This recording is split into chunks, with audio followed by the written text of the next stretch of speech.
Bonjour et bienvenue sur la cuisine de Philippe. Aujourd'hui, je vous propose une recette de fondant à la clémentine. Pour réaliser cette recette, il vous faudra 6 clémentines, ici ce sont des clémentines corses, 150 g de cassonade, 150 g de farine, 150 g de beurre, 3 œufs et un demi-sachet de levure chimique.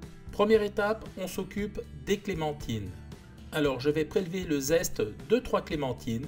Ici, j'utilise une sorte de râpe, une plane, pour prélever les zestes. Vous pouvez utiliser un zesteur si vous le souhaitez. L'avantage de cette râpe, c'est que les zestes sont petits et c'est super pour mettre dans un gâteau. J'ai prélevé le zeste d'uniquement 3 clémentines. Maintenant, on va les presser, c'est-à-dire on va recueillir le jus. Alors celles qui ont été zestées, on les prend également. Je les coupe en deux et à l'aide d'un presse-agrumes tout à fait standard, je les presse pour recueillir le jus. Et là, je vais traiter 5 clémentines sur les 6. J'en conserve une pour la fin. Voilà, j'ai conservé une clémentine pour la fin. J'ai pressé les 5 autres. Je vous montre le jus. Là, dans l'assiette, il y a les zestes et là, les déchets que je vais jeter. J'ai cassé les 3 œufs dans un cul de poule. Je rajoute la cassonade et à l'aide d'un fouet, je mélange le tout.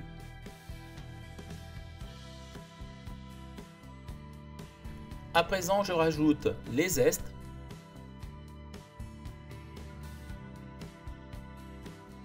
Et je mélange sommairement.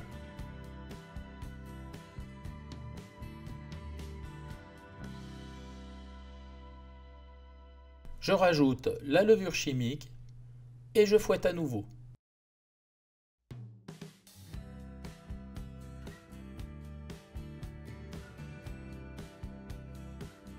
À présent, j'ajoute le beurre mou. Ici, il n'est pas très mou, mais c'est pas grave, je le mets quand même et à l'aide du fouet, je vais l'incorporer. Comme vous pouvez le constater, le beurre n'est pas assez mou, j'aurais dû le sortir bien avant. Il est très important de le sortir 2 heures avant. Finalement, je vais utiliser le batteur. Donc là, pendant quelques minutes, je vais fouetter le tout pour que le beurre s'incorpore. Ma préparation contient bien moins de grumeaux. On voit, il y a encore des parcelles de beurre, mais ce n'est pas grave. Maintenant, je vais mettre la farine et je vais continuer à battre le tout avec le batteur de façon à avoir une préparation beaucoup plus lisse, beaucoup plus homogène.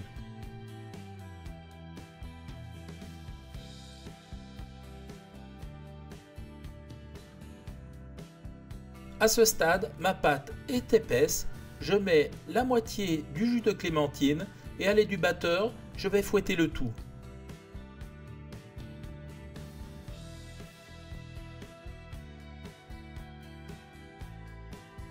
Je verse le restant du jus de clémentine et je fouette le tout minutieusement.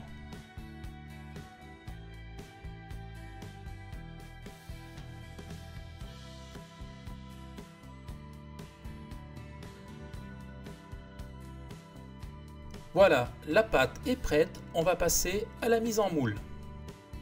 J'ai beurré et fariné généreusement un moule à manquer. À présent, je vais y verser la pâte.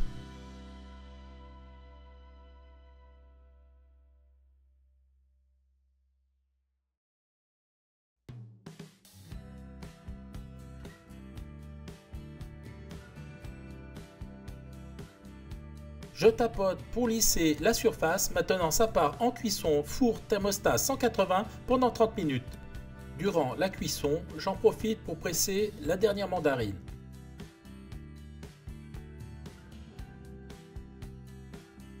La mandarine est pressée. Je récupère le jus dans un petit bol et je réserve. Tout juste sorti du four, regardez comme il est beau, il est tout tremblotant. J'en profite, je récupère le jus de mandarine et à l'aide d'un pinceau, je vais imbiber la surface du gâteau. Le fait d'imbiber le gâteau à chaud lui permet de bien absorber le liquide. Voilà, il y en a assez. Maintenant, je vais laisser refroidir. Et bien voilà, la recette touche à son terme. Regardez comme ce gâteau est joli. Je l'ai décoré avec quelques quartiers de mandarine sur le dessus, juste pour la déco. Il est vraiment magnifique. Je n'ai qu'une envie, c'est de le goûter. À présent, on va passer à la dégustation. Alors j'ai retiré les quartiers de mandarine sur le dessus et je l'ai laissé bien refroidir. À présent, je vais couper une tranche ici. Donc on voit la découpe, il est souple tout en restant assez compact quand même. voilà, je vais vous montrer l'intérieur. Alors on voit une texture pas très alvéolée, mais un gâteau plutôt riche et bien sympa. Donc maintenant, on va couper. Hop, regardez, il est quand même bien souple, hein. Alors on goûte. Alors je peux vous dire, c'est vraiment une tuerie. C'est un gâteau hyper gourmand. Voilà, j'étais super content de vous présenter cette recette. J'espère qu'elle vous a plu. Si elle vous a plu, abonnez-vous à la chaîne, mettez un petit pouce bleu, ça me fera plaisir. Sinon, moi je vous dis à très vite pour de nouvelles aventures culinaires sur la cuisine de Philippe. Ciao, ciao!